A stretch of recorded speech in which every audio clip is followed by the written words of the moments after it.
talk is on Iceland, and what I did was I divided the talk into two parts. So we'll take a little break halfway through, and it actually is about 54 minutes long, so you'll need a break. So the first part of the talk is just a travel log, an overview of just interesting facts, what I thought was interesting about Iceland. We went there, Annie and I went there end of August and the first week of September. Can you hear me okay? Yep. Yes. All right, so we went there the first week of September, and I just want to point out that this was not a photography trip. This was something my husband and I had decided to do with Backroads, and they as Annie, they don't have a lot of patience for photographers. We want to take their time, but so there's not the second half of the trip. I'll show you the photos that we did get. But the first half of this talk is mostly just about Iceland, and I took a lot of stock photos, so they're not real high quality. Having said that, okay, so Iceland is a Nordic island country in the North Atlantic, and it's the most sparsely populated country in all of Europe. The capital is Reykjavik, and there's about the capital is Reykjavik, and 2/3 of the people, the whole population, live in Reykjavik. There's the whole population. Iceland is the size of the state of Kentucky, and the population is 370,000. So it's the only part of the Mid-Atlantic ridge that rises above water level.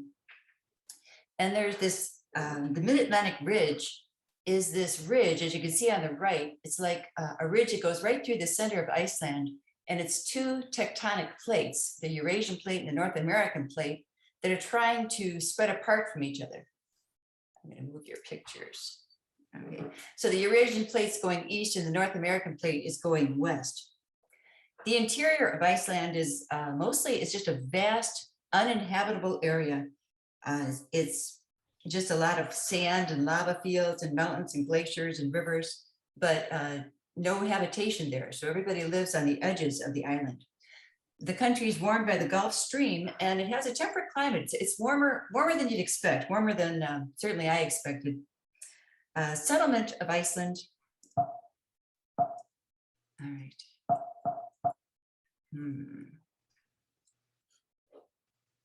I'm trying to advance it and nothing's happening. Hang on.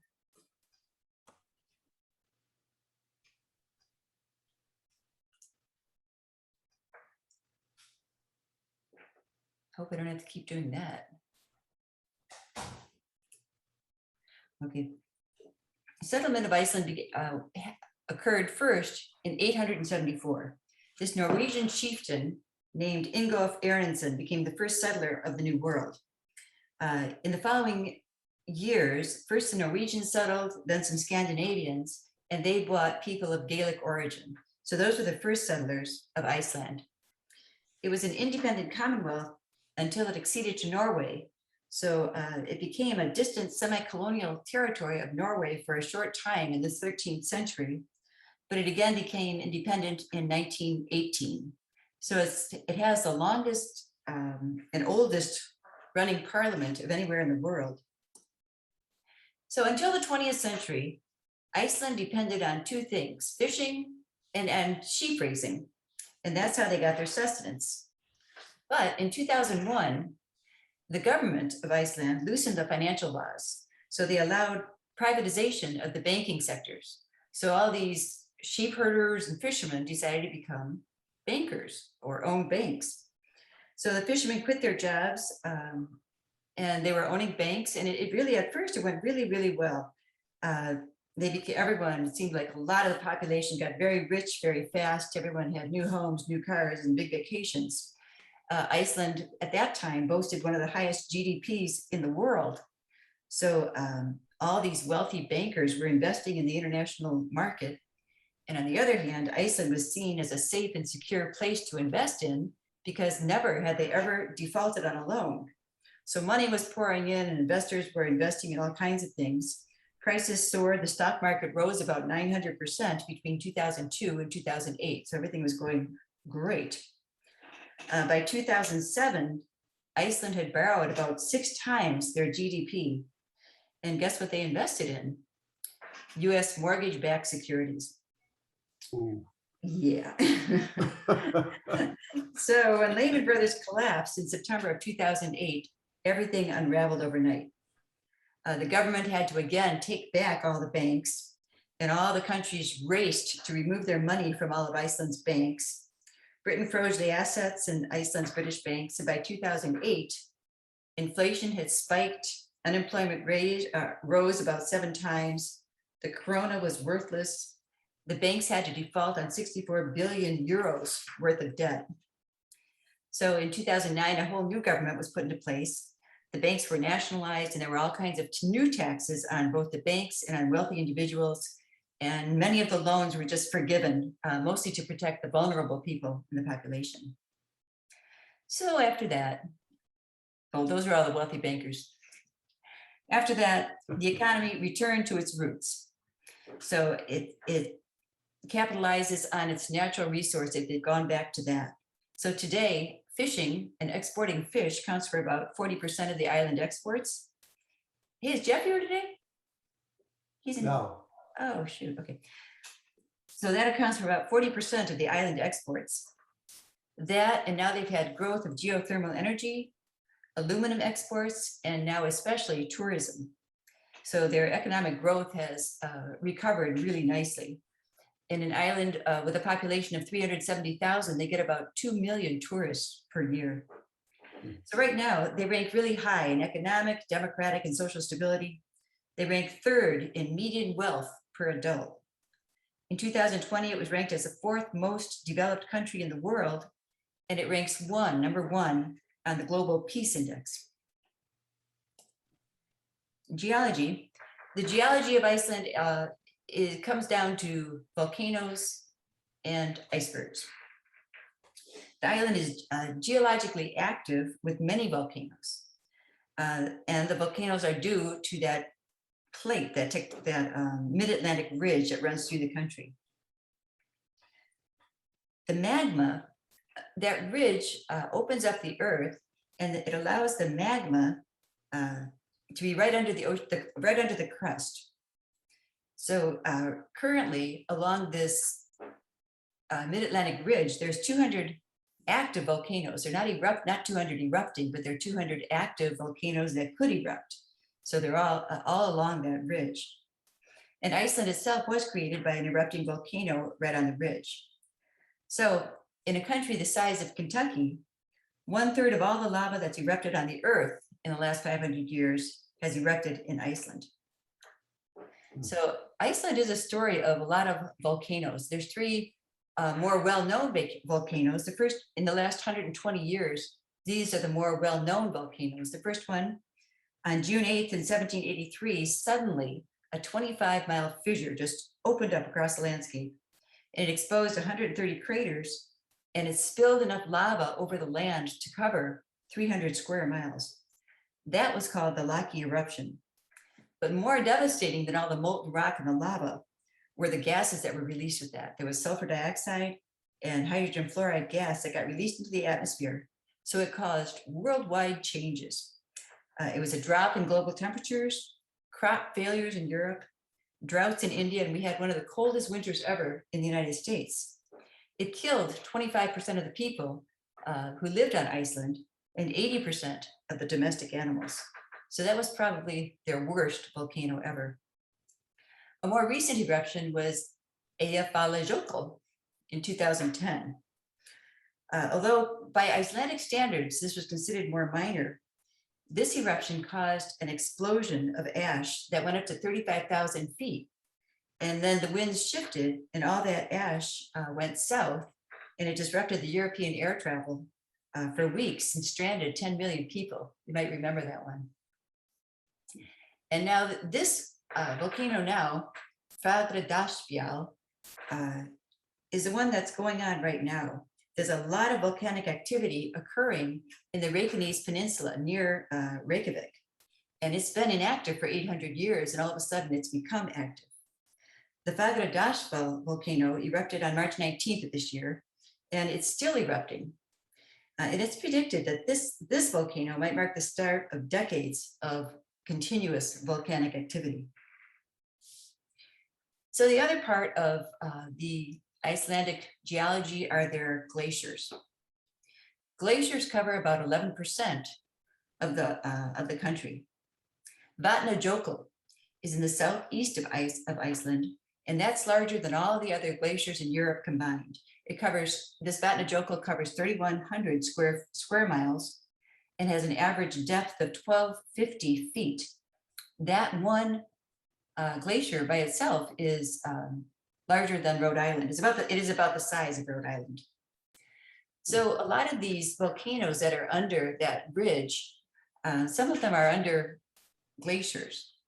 And a volcano underneath a glacier is a really bad combination.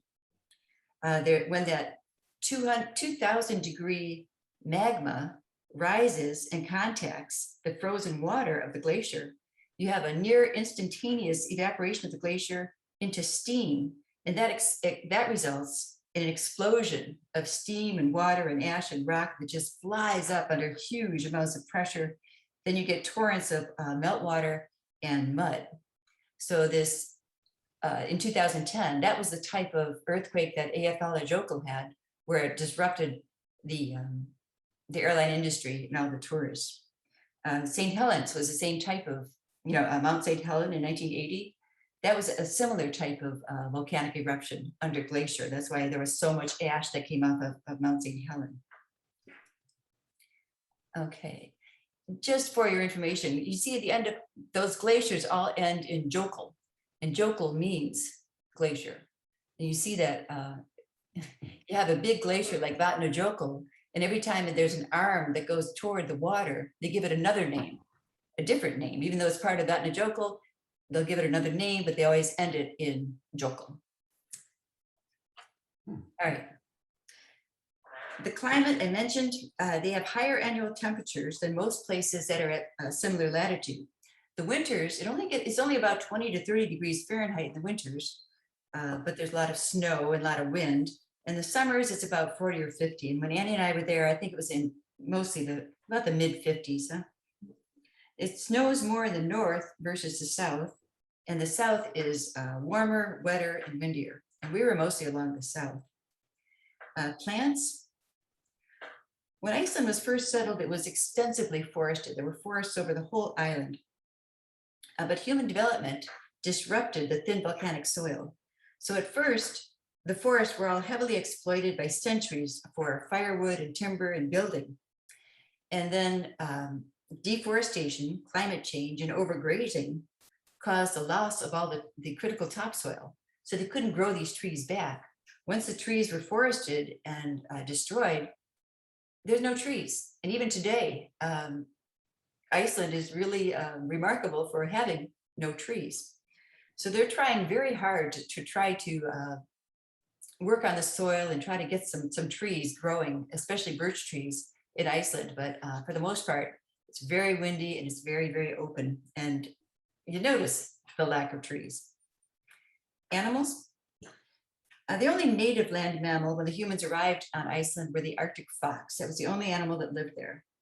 But now animals from different settlers over the years include the sheep, cattle, chickens, and goats. They have sturdy Icelandic horses and sheepdogs. Although for many, many centuries, dogs were not allowed in Iceland. And now they allow them, but you don't see very many of them. Occasionally, a polar bear will visit Iceland on an iceberg, but they're not allowed to stay. There's lots of fish surrounding the country. Seabirds include puffins and fulmars, skuas, kittiwaks, and they all nest on these sea cliffs. Energy. This is a geothermal plant. We were staying in a hotel where you could look out the window at this geothermal plant. So because Iceland is sitting square on top of that ridge, it's a geological hotspot. So there's magma underneath the earth right next to the crust, and it's very close to the surface. So there's lots of just hot rock not far down under the surface of Iceland. There's also a whole lot of water. There's the glaciers, there's lots of rivers. They get 177 inches of rainfall per year. There's a lot of waterfalls. All this rainfall is collected into aquifer. So Iceland is one of the most concentrated sources of both geothermal and hydroelectric energy on Earth. So water, these plants work by, the water seeps into the ground and it gets heated up to 740 degrees by the magma that's under the bedrock. So people that are looking to where to build a power plant, they find out where that combination occurs. They look for water that's right over the magma, that's 740 degrees, and they tap into that superheated water and they bring it to the surface. So the steam from that water is pushed through the turbines and that will turn the generator and it produces electricity. The hot water also is transferred above the ground in these well-isolated pipes. See the pipe that's running along the ground there? That's really well isolated, insulated, I mean. And the water that goes in that pipe may be 15, 20 miles long, and it'll pump the water like out to the city, like Reykjavik, and it only loses, in 15 miles, it only loses about 3 degrees of temperature. So that's what's used to heat the buildings and the homes.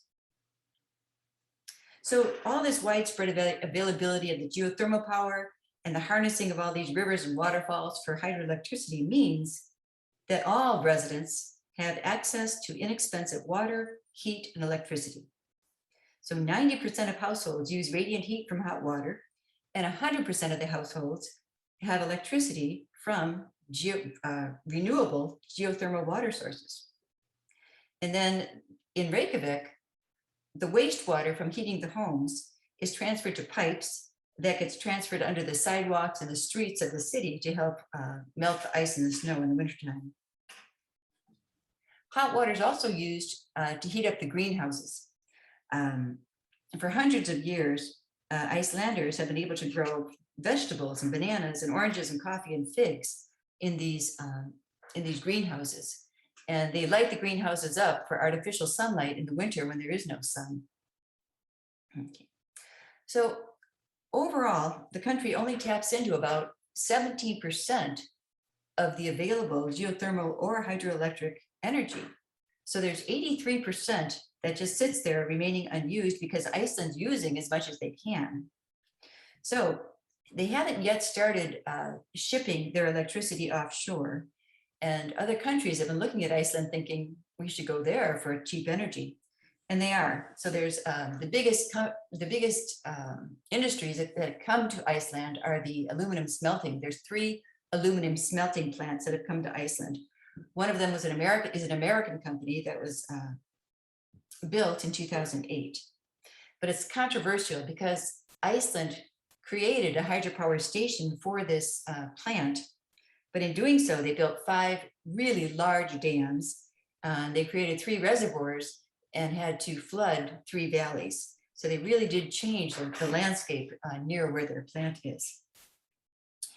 Now there's only a very small amount of oil products that are used, and it's mostly for transportation, the fishing fleet, or the aluminum smelting plants. But by 2040, Iceland thinks that they'll be able to convert completely from oil to hydrogen power. It's interesting, Iceland government has been in talks over the last 5 to 10 years with the UK about the possibility of building an ice link. It's a 930 mile long high voltage copper cable, which will connect Iceland with the UK, and it'll be used to transmit electricity between the 2 companies. So that would allow Iceland to sell electricity for prices lower than the UK can buy it for. And they're thinking it'll probably provide up to 1/3 of all the electricity needed in Britain. Right now, there's also a lot of swimming that goes on in Iceland. There's more than 600 natural hot springs. All these hydroelectric plants and all this hot water, they've tapped into that for a source of natural hot springs. So swimming is a very popular national pastime. And I guess anywhere you travel in Iceland, you can find geothermal pools to swim in. And that plant I showed you that was right next to our hotel, you could walk over there and just sit in the streams that are feeding into the plant. Demographics. As I mentioned, it was discovered by a Norseman in 800. When Ingolfur Arnason built the first settlement, full-scale immigration began and the entire island was settled within 60 years. And then it stopped. By the mid-10th century, immigration slowed to a trickle, and it's kind of remained the same ever since. So even today, the Icelandic gene pool hasn't changed much. The population is primarily of Scandinavian roots with a small percentage of Celtic heritage. So today, only about 7% of the population is born outside of Iceland. So right now, it's one of the most genetically homogeneous populations in the world. So that potential to study a genome that's remained unchanged for over a millennium has attracted a lot of geneticists to the country. Kari Stefansson founded a company called Decode, and they trace diseases through entire families just to try to better understand them. So the foundation is trying to map the genome of everyone in Iceland. And so far, they've got the genome of about 200,000 people. And they've already found a mutation that acts as a protective factor against Alzheimer's. So the geneticists are continuing to study the Icelanders in the hopes of understanding all the genetically transmitted diseases. Icelanders are among the world's healthiest people. There's very little obesity, there's very little smoking, and life expectancy for women and men is 82 years old. Culture. As a people, the Icelanders place great importance on independence and self-sufficiency. They have a very strong work ethic and a strong sense of community. They're avid consumers of literature. They have the highest per capita publication of books and magazines, and 10% of the population will write a book and publish a book in their lifetimes. Halldór Laxness received a Nobel Prize for Literature in 1955, and a lot of other writers have received international acclaim for their books. They also have musicians and poets, and they think it's probably the long, dark winters that encourage that creativity. But they are very independent. We're listening to a talk from a gal that was born and raised in Iceland, and they wanted her to be a guide for back roads, and she said, "I couldn't be a guide. The Americans, all these people, they're just too dependent on us. We need to give them snacks. We need to take care of them." She said, "What is that about?" So they don't make good guides. So the cuisine, fish and lamb are staples. They have cattle and dairy products as well. We mentioned they have a lot of vegetables and fruits that they grow in their greenhouses. There's also a food called skyr, which is a yogurt-like cheese. They eat shark and ram and sheep's heads, black pudding, flatbread. And there's dark rye bread that they bake underground in the geothermal areas, and we didn't get to try. Okay, changing gears. The medieval sagas we just need to mention. They're probably the greatest works of European literature that we've never heard of. These are all epic tales about the Viking heroes and their adventures of the people that settled Iceland. It's about the sagas, are about the explorations and the battles, but they're also stories about ordinary people who were the settlers of Iceland. So the sagas, they started life as stories that were told out loud and passed down generation through generation. And they were used mainly to entertain during those long, dark Arctic winter. The years 930 to 1030 is called the Age of the Sagas. So the sagas are interesting in that they give a lot of information and detail about the people and the places and the events of the time. And the saga stories are actually based on real people, but the real people are doing supernatural or unbelievable feats of heroism.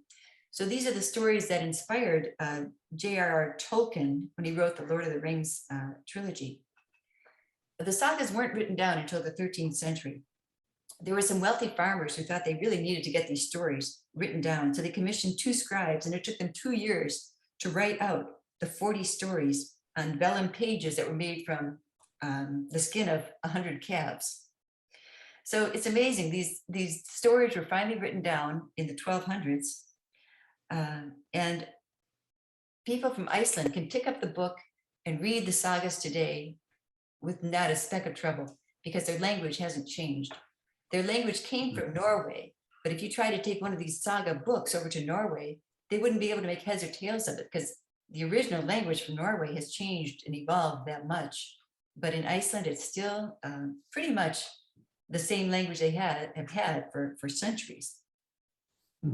So today, the sagas are part of Iceland's identity and their cultural heritage. They trace the earliest history of the settlers, and the heroes are just household names. These stories are taught in schools, and everyone in school knows the stories of the sagas. And some of the characters just make you want to read these books. It's like some of the characters are called Auden, the uninspired, or Sarcastic Hallie, William the Bastard, or Wolf the unwashed. Another part that's kind of quirky about Iceland's lesser known facts about Iceland is their quirky and distinctive folklore. And it features characters like trolls and elves and ghosts and fairies that live on the island. And they integrate these stories into historical landmarks. And you keep hearing these stories as we travel the southern coast. So these tales are recorded from as early as the 12th century, and they're told to children mainly for entertainment. The environment there is especially harsh in the winter, with only a few hours of light. So they tell these fantastical stories through generations, not only for entertainment, but also to kind of teach the children how to live and interact in such a unforgiving environment. But a lot of Icelanders, they hold these tales in high regard. There was a recent construction project. They wanted to build a road through Galgaran lava field, which is in the north of Iceland. But they couldn't because the locals wouldn't let the road be built because that was where the elves and dwarves lived. So they stopped the construction project. And there's thousands of tales and myths through Iceland's history.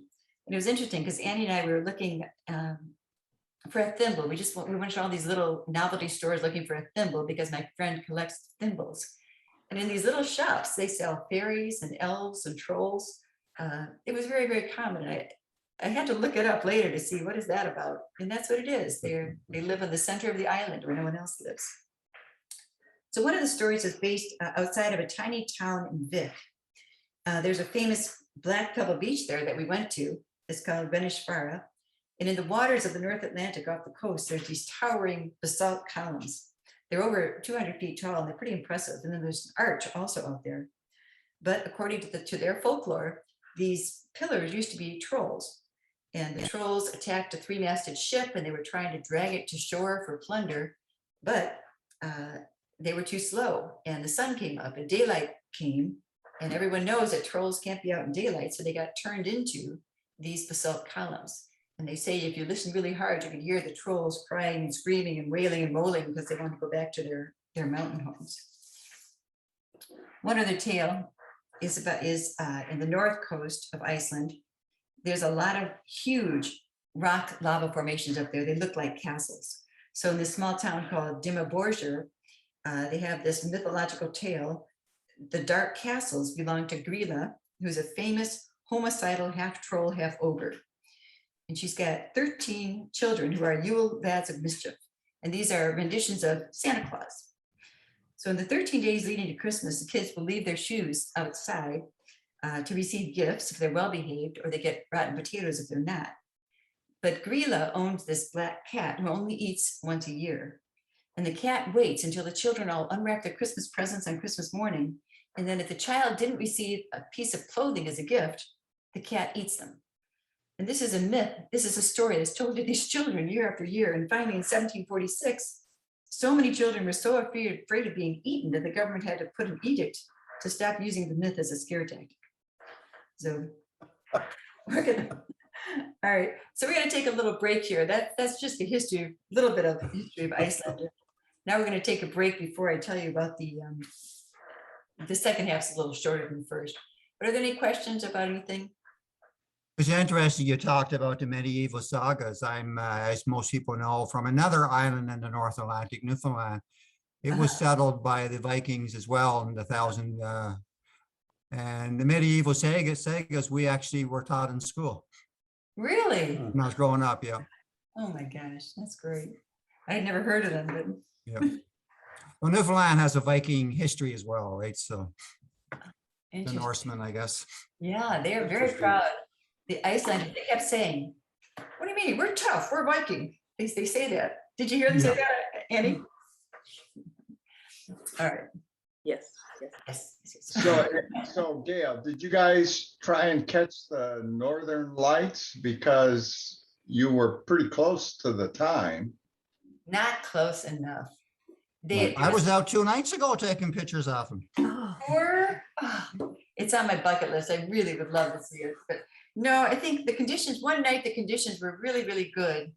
But it was too cloudy, so we didn't get to go out. And I guess a week later, it was full blown after we left. Mhm. How far north, Gail, did you get? We didn't, we just stayed along the south, and I'll show you, see this map here?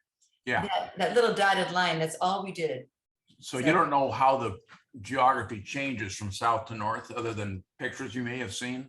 Other than pictures, yeah, I was looking at the pictures, and Okay, that's why we need to go back. I really, really I want to do the whole ring of Iceland to see the rest of it. yeah, they have a road called the Ring Road, I think, Yes, Ring Road, huh? and you can do that in about a week, can't you? I would love, yes, Allison, my friend Allison, she just rented a car and she did the whole thing. Yeah, I want to ship my van over there and do it. You? Oh, that'd be great. I think it'd be great. Yeah. All right, continue? Yep. All right, let's see. Okay, so this is just an overview of the trip we did. We did a trip with back roads. They called it Dulce Tempo, meaning it was, I guess some of their trips can be faster than what we did and more miles. So this was a little kinder, gentler trip. But we started in Reykjavik. Can you see the mouse? Yep. Okay, so we started in Reykjavik. We took a flight over to Hoffen Airport, and then we just worked our way for 6 days. Worked our way over to Vestmannaeyjar. We went over to this little island one day, then we came back, and then back to Reykjavik. So that was the overview of the trip. So did you and Annie have one aeroplane each? No, You got 2 planes on there. oh, look at that. I never even noticed that. No. Okay, I'm having trouble. Hang on a second.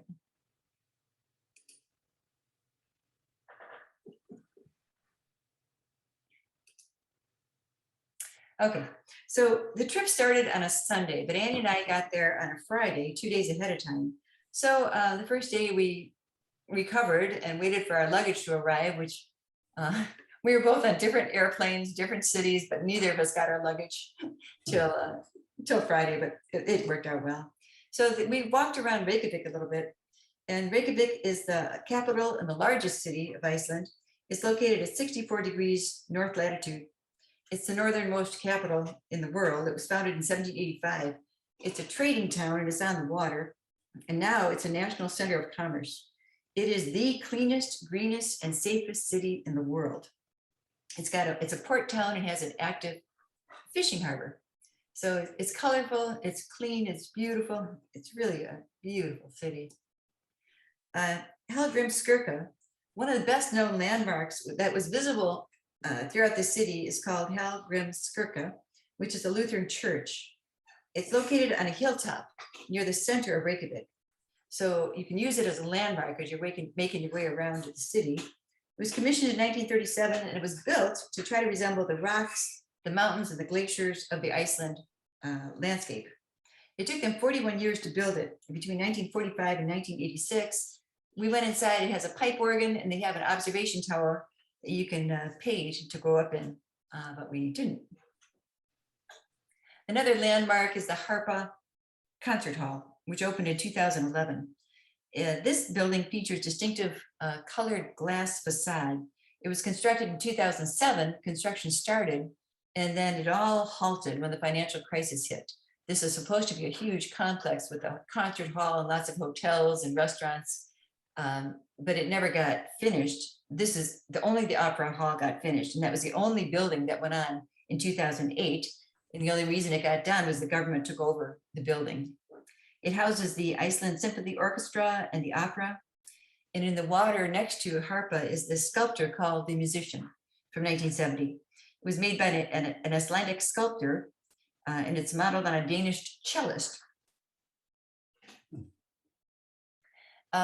Early on a Sunday morning, I was just walking around and I came across this it looked like a park. You went through this entry and it was just sidewalks and trees. I wasn't sure if I was going in someone's backyard or what it was, but there was a circular path with these large, I mean, these are 20 or 30 feet high, amazing sculptures. And also this white domed building. And it was Sunday, so nothing was open. It was just very, very quiet. But later discovered this was the museum of Asmundur Sveinsson. And it's actually his former residence too. He's a well-known and respected Icelandic sculptor born in West Iceland in 1893. So he studied art in Iceland, then Denmark and Stockholm and Paris. Then in 1929, he returned to Iceland and started making these series of abstract figures. So his themes are often of Icelandic men and women, and he drew upon traditions of Iceland for inspiration. So he has some of the trolls are represented in his sculptures, or headless ransom is another one. So they remind you of the Iceland folklore tales. And his work looked kind of bizarre, huge, and I thought it was kind of beautiful. So you could see the influence of the Viking warrior, the elusive monsters and trolls, but also beautiful bonds between mother and child, or man and woman. So they were just unlike any sculptors I'd ever seen before. So that's how we spent our first day before the official trip began. On the first day, we took this small plane to the far east side of the country, to a little town called Hofen. And as we approached the destination, this is just looking out the airplane window, and right down there, the big white, I can use my mouse. I believe that might be Vatnajökull, the big glacier on the island, or else it's over here. But this is the view you get, all these craters and volcanoes and fissures as you're approaching the airport. So this is where, this is a blow-up of where we went on the first day. And you can see Vatnajökull, the largest ice cap in Europe. It covers about 8% of the country. There's several volcanoes that are underneath this glacier with big pockets of water that are already starting to melt. So they think that any time beneath that ice, it could burst and cause a glacial outburst flood, like some of the ones they've had before. So we boarded a bus. We boarded these vans. There were about, I think, 20 in our group. We had 2, maybe 3 vans that we all boarded. Then we were transported to this lake lagoon here, Jökulsárlón National Park. So this is where we spent the first part of the day, at this lagoon here. And then we went further west to Diamond Beach down here. And then we went for lunch. And then in the afternoon, we continued down to this Ingólfsfjöll, which is a nature reserve. So the first stop was Jökulsárlón Glacial Lagoon. It's the largest lagoon in the south part of the Vatnajökull National Park. It started as a glacier. This Vatnajökull glacier back here actually used to butt up against the Atlantic Ocean, but now it's receding from the Atlantic and it's leaving this lagoon behind. So it's actually a lake, and it's 7 miles, it's 7 square miles, and it's the deepest and biggest lake in Iceland. Since 1970, it's increased in size 4 times. So we were able to just walk along the edges of the lake, and we saw this large collection of icebergs of varying shapes and sizes and colors. It was really kind of fun to look at. There have been a number of movies filmed here: A View to Kill, Die Another Day, Batman Begins, Lara Croft, Tomb Raider. Those are some of the movies, but there's been a lot of movies that were filmed there. So this was fun. This lake was fun to just try different lenses out. Started out with this one with a wide angle lens, then switched over to a telescopic 600, and then went to a mid-range lens. So you could just play, and then back to the wide angle again. So after we just walked along the edges of this lake, we were transported maybe 20 minutes down to this Diamond Beach. So it's still, this beach was still just the outlet of that lagoon. So those icebergs were constantly changing. They were breaking off the glacier, floating in the lagoon, then going out to sea, but some of them would wash up on this black sand beach. And they were beautiful, just beautiful to look at. They did look like diamonds on the beach. We got some pictures there. 20 minutes, everything was 20 minutes. So we had 20 minutes to take pictures and run. So it was always a challenge. And then after that, we went to our hotel for lunch. And this hotel was called the Foss Hotel. And there's a string of Foss hotels. Foss means waterfall. So they have a number of Foss hotels in Iceland, and they always build them right next to a waterfall. So this waterfall was just a block away from the hotel. We could, at the end of the day, we could come back here and play with it. We did. So from the hotel, we drove to a place called Cape Ingolshofi, named after the first settler of Iceland. The place is an isolated island between the black sands of the south coast and the ocean. So it's a nature reserve where there's all kinds of birds. It's kind of a bird sanctuary. It's kind of a hard place to get to. The whole area, and it's vast, used to be all farmland. And this man that owned the farmland, he still, I think it was 1970s, there was a big volcano that just covered up all his farmland with this lava, it's lava sand, and destroyed his whole business. So now he's turned his business into tourist activity. So he has these huge tractors and a hay wagon. So all the tourists, us, would get in the hay wagon standing up, and he transported us like 30 minutes over just barren land. It was just black sand with nothing growing on it. It was just little bits of green bushes here and there. And then we would go through rivers. The wheels were huge on this tractor. He'd haul us through rivers and black sand. And finally, 30 minutes later, he stops and said, okay, here's where you get out. So we got out and we walked up this, we kind of sand slogged up this area to our destination was this plateau here. So we walked up and about 300 feet to get to the top. And there you could see birds. And it's a really nice bird sanctuary. Let's see. So on the grass, when we got to the top there were skuas, and they just make their nest on the ground, and they'll attack you if you get too close to their nest. Annie and I saw those birds in Antarctica as well. They're aggressive. These birds were on the side of the cliff, and they were called fulmars. They're related to albatross, and there were all kinds of those birds.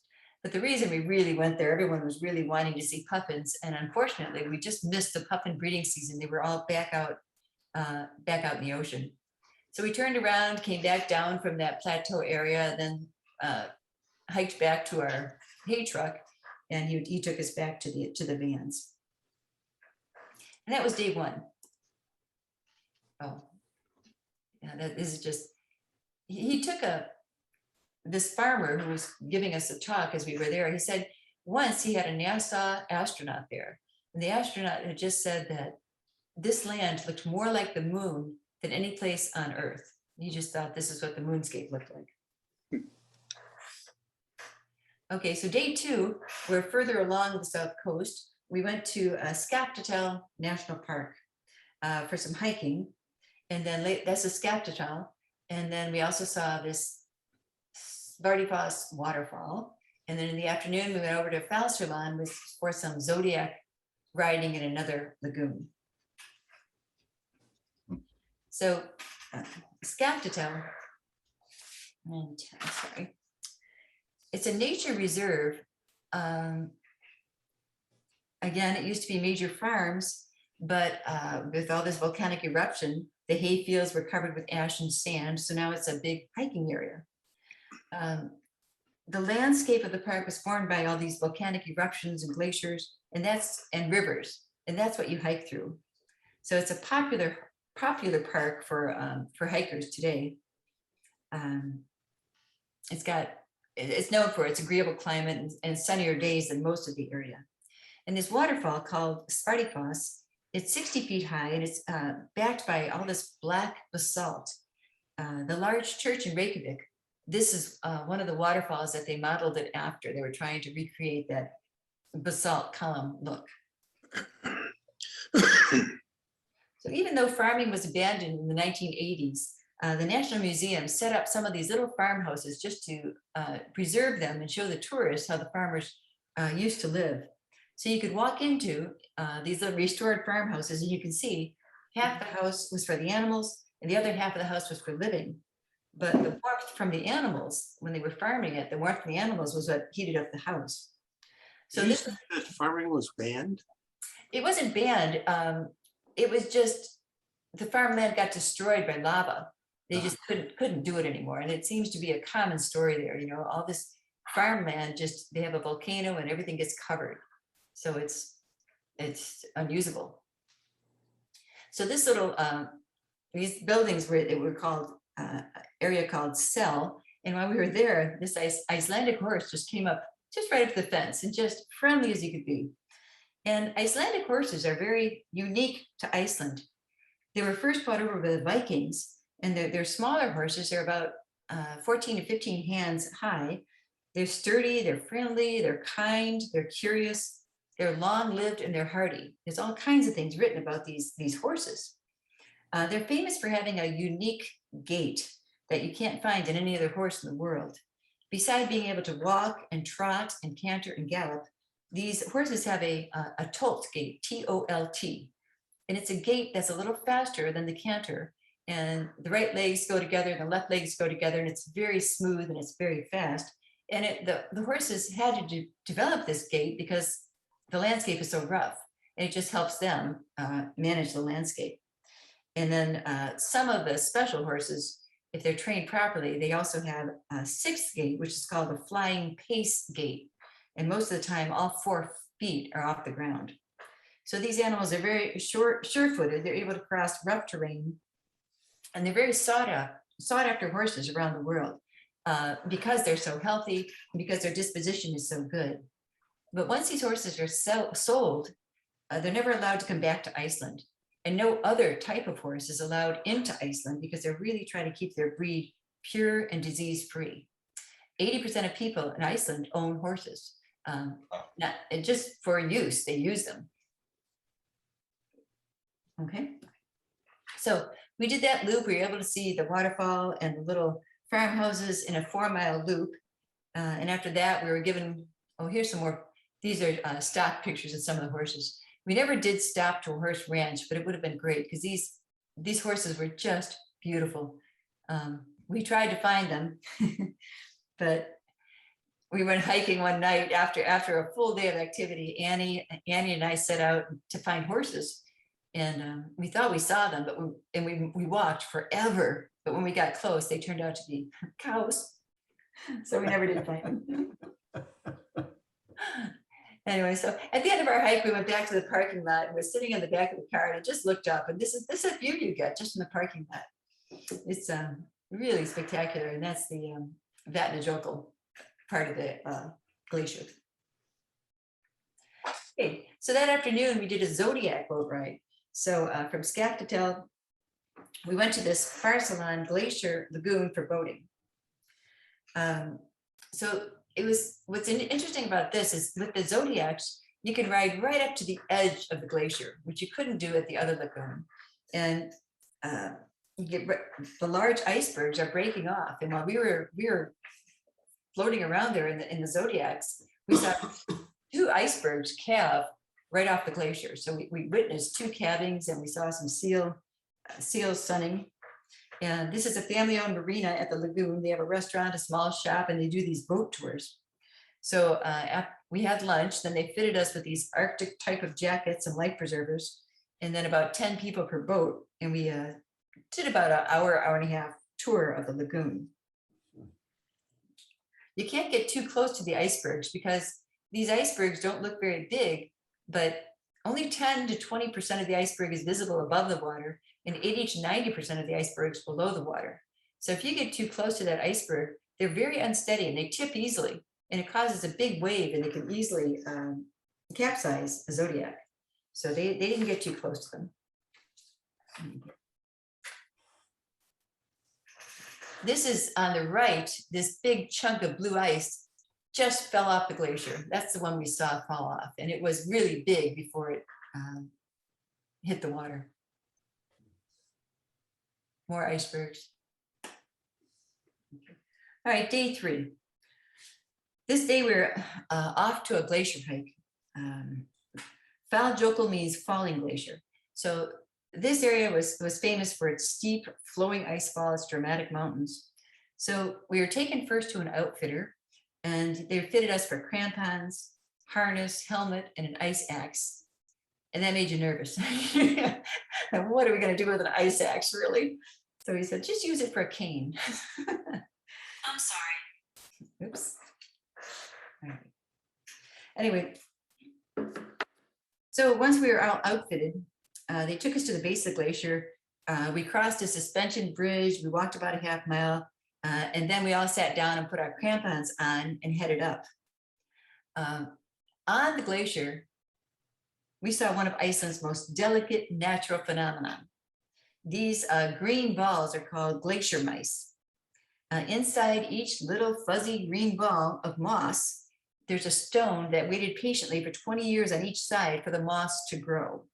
So once ash has covered the land, it's really hard for anything to regrow in Iceland.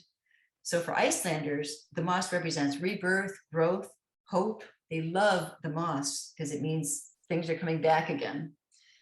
So they made sure that we understood how important their moss was. So we paid respect to the moss, and then we followed our guide over the glacial ice. We went around crevasses, and then we went up and up and up, and it was fun until you turned around, and it was quite steep. It was quite an angle, and you just have to really trust those crampons. It was really hard taking that first step because it was so steep and icy, but they worked really well. So we did about a 2-hour hike on a glacier. Then we headed to an old sheep farm for lunch. And then in the oops, there's more part of our glacier walk.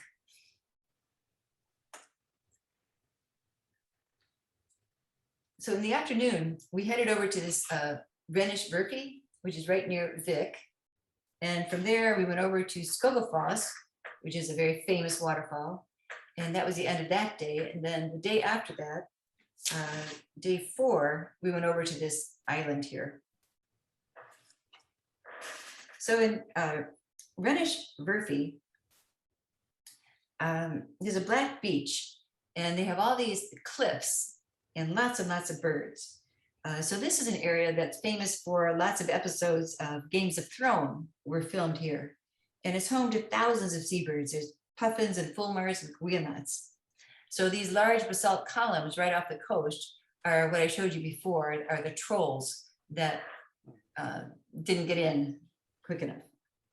So I was scanning the coast, looking up with a telephoto lens, just happened to see puffins. They didn't tell us they were there. We didn't know they were there. They were just there. So again, it was one of those, okay, 20 minutes back to the car. So, we had about 10 minutes to try to get some pictures of these, but they are cute. They're just so much. Okay. So the next stop was this waterfall. We continued a little further west, and we saw the Skogafoss, which is one of the biggest waterfalls in Iceland. It has a drop of about 120 feet and a width of 75 feet, and you can't get very near without getting drenched. So right as we're looking at this waterfall and really getting closer, this rainbow just appeared, and it was really, really pretty.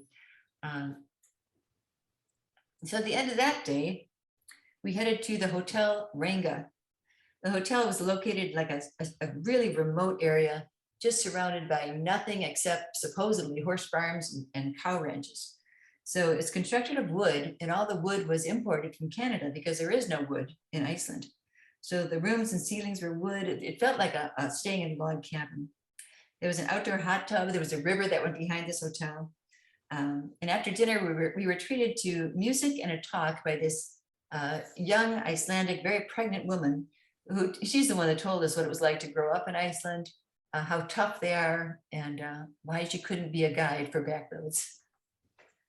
Next day, this is when we went to the little island of Vestmannaeyjar. These islands are south of Iceland. There's 15 islands located off the southwest coast of Iceland. And they're caused by eruptions that have been going on for 10 to 12,000 years. The biggest island is Heine, and all kinds of variety of birds are found here. And it's also a very, very big fishing community. They have a lot of cod and haddock are abundant there. And most of the fish that are exported from the island are from this one island. So the island is volcanically active, of course. And there was a major eruption that happened in 1973. And this kind of pictures how the eruption happened. So when you look at the map, you can see the story of that eruption. It just started in the middle of the night in January. All of a sudden they had an earthquake and everything's shaking. And then this just suddenly a 1.2-mile fissure opened up. The island is only about 5.2 square miles around. So that's a big fissure. 1.2 miles was a huge fissure. And it just, there was spectacular lava and fire that was shooting up 300 feet and just coming right down toward the town. So there's accounts that these families, they woke up to an earthquake and they look up and they see this giant fire and lava and rocks and everything spewing out of the volcano and coming toward the town. Fortunately, there had been severe storms for a few days before that, and the fishing fleet was in. Normally the fishing boats would be out, but they were all in the harbor. So 5,300 people had to be evacuated. So they started mobilizing all the fishing boats, and from the mainland of Iceland, people could see this volcano erupting. So they sent over all kinds of rescue boats as well. So within 5 to 6 hours, they had the entire town of 5,300 people was evacuated. A cinder cone, that cinder cone there is about 300 feet high. You can see all the destruction. You can see which way the lava flowed. So first the lava was flowing toward the direction of the town, and actually it covered 1/5 of the town. And if it didn't get rolled over by lava, then it was the ash, and the ash was so heavy, it just collapsed a lot of houses. But of more importance to the island was this lava was flowing toward the channel. And if the lava flowed across the channel, it would cut off access to their marina. And that would just decimate the fishing industry, which is really all this island has. So everyone was evacuated. Some men decided to stay on the island, and these ingenious men, they set up some sea pumps. So they used water pumps to spray seawater onto the hot lava and try to cool it down so it wouldn't block off the channel. So this lava was flowing from January through July, and they just kept pumping water and water and water. And then other countries like the United States sent 32 pumps. They could spray 264 gallons per second. So all these pumps were just spraying. They sprayed like 7 billion liters of cold water to halt the lava flow, and it worked. So even though 1/5 of the town was destroyed, they were able to save their marina. And this was such a huge worldwide effort that it really put Iceland on the map. And it's thought that this is what started the tourism industry over in Iceland. Before that, nobody was going as a tourist to see Iceland. But this eruption made headlines around the world, especially this innovative way of pumping seawater on the lava that had never been tried before. So they've had an upsurge in tourism that never quit. So when we were on the island, we did these hikes. This is the lava fields that you go through, and they've just cut hiking paths through the lava fields. Now you can see that the lava fields are beginning to be covered in moss. So that's a very good thing. It's taken 50 years, and finally they're getting some moss, which I'm really happy about. Also, while we were there, we visited a museum, which is totally dedicated just to the eruption.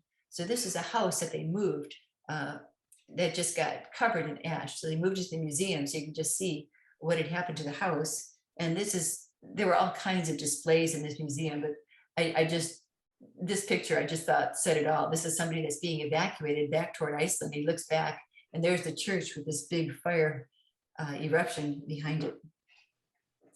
So also while we were there, we toured an aquarium where they're rehabilitating 2 captured whales that they got from a zoo in Singapore. So they're trying to rehabilitate them in order to release them back into the wild. We walked around town, and then we took a boat tour. And again, a local resident told us, she was born and raised on Jaime Island, and she was telling us what that was like and all the fun things they do, like at the top of these cliffs, they tie ropes to sheep and they haul them up there so the sheep can graze up there. We said, why do you do that? She goes, it's just fun. We're Vikings, we do that. So, and then in the wintertime, they go back up there and they lower the sheep back down. Because it looked like there was plenty of places the sheep could graze, but it's just something they like to do. So we returned to the mainland, and day wouldn't be complete unless we saw another waterfall. So this one's called Seljalandfoss. It was 200 feet tall, and what was fun about this one is you could entirely circle around this waterfall. You go behind it, take pictures from behind it. It was just this is my favorite. I just thought it was a beautiful waterfall. Day 5 was a hiking day. So we were loaded in these huge super Jeeps, big high suspension, huge wheels. They put us in these Jeeps and they transported us over really rough terrain and through these fast flowing rivers that you didn't think you'd get across. It was just whitewater. I mean, they're just driving right through these huge rivers. It took it seemed like it took forever to get to our trailhead. But we finally got to a hike called Valanuker, which was a panorama loop. We stopped at a volcano hut partway through the hike, and then we went up to the top, and you're looking down over this incredible landscape. It was just a panorama view, and you just can't hardly capture it on your camera. So Thorsmork is a protected area, and this is where they're trying to make a national forest, and they've been trying to do it since 1920. So all the farmers gave up the grazing rights, and everybody's trying to make the soil really healthy, and they're trying to grow trees here. So I guess finally the birch trees are starting to regenerate themselves, so they're having some success growing trees back on Iceland. The afternoon, we went to a place called Gigjokel, which was an extension of Eyjafjallajökull, and they just wanted to show us this. Eyjafjallajökull is behind this glacier arm, and when it erupted, in front of this glacier, it was a huge lake, right? What you're looking at. But with the eruption of Eyjafjallajökull and all that ash and debris, it just filled the lake right in. So now there is no lake. They pointed out the fissure that happened and the lake that got filled in. And they also brought some brandy along because that was our last night there. So it was interesting. This hotel was really special. This is called the Ion Hotel. So we checked into the Hotel Ion, and I think what was special about this was the surroundings. Annie and I walked out into all these fields and all this rock and moss, and it was beautiful, beautiful landscape. Some of the guests walked from this hotel over to the geothermal plant, which is just right down the road, and that's where they soaked. Or there was a hot tub right underneath the glassed-in reception area down below. If you did have any northern lights, this viewing area, they say it was a perfect spot to see them, but we didn't get to see the northern lights yet. And then our last day there, they took us closer to Reykjavik to see the currently active volcano, and that's called Fagradalsfjall. The last time they had an eruption near the Reykjanes Peninsula was 800 years ago, but this year on March 19th, a fissure vent opened, and it just started pouring out the lava, effusive amounts. And what's different about this volcano is that they have volcanologists studying all the different volcanoes and trying to make predictions about them. But usually underneath the volcano, there's a magma chamber. It's a great big circular area, and the lava and then the magma starts filling up the magma chamber. And they can estimate how fast it's filling and how much pressure it's under, and they can kind of tell when it's going to erupt. This particular volcano doesn't have a magma chamber under it. It's just fed by a really long and narrow channel that's linked directly to the Earth mantle. So it's much more unpredictable. They don't know what's going to happen with this one. There's a lot of fissures that are opening up around this volcano all the time. And already the cinder cone is over 1,000 feet, which is big. In May and June, they tried to build some walls big walls in front of the lava flow to try to redirect the lava so it wouldn't go into the valley. But the lava just flowed right over the walls, didn't even start to redirect it. So now it's been over 200 days. It's so far the longest eruption of the 21st century. The lava covers 2 square miles. So there is a cinder cone close to this active volcano where you can climb up to the top and look down into it. But on the day we visited, it was foggy, it was overcast. They didn't think we'd have much of a view, and it wasn't active that day. So we stayed at ground level and just looked at the lava fields from ground level. And it was all smoking. We'd go up and feel the warm lava. She told us where to touch, where not to touch. And she, the volcanologist who took us around and showed us everything, she had a air detector. So if there were any poisonous gases, she'd be alerted. She just has to blow into it. And if there's poisonous gases that are erupting with the volcano, they know right away. So we didn't get to look down into the volcano, but I did just take some drone pictures from the internet.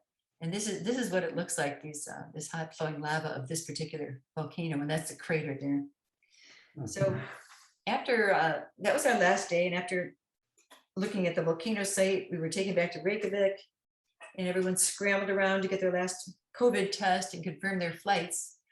And that was it.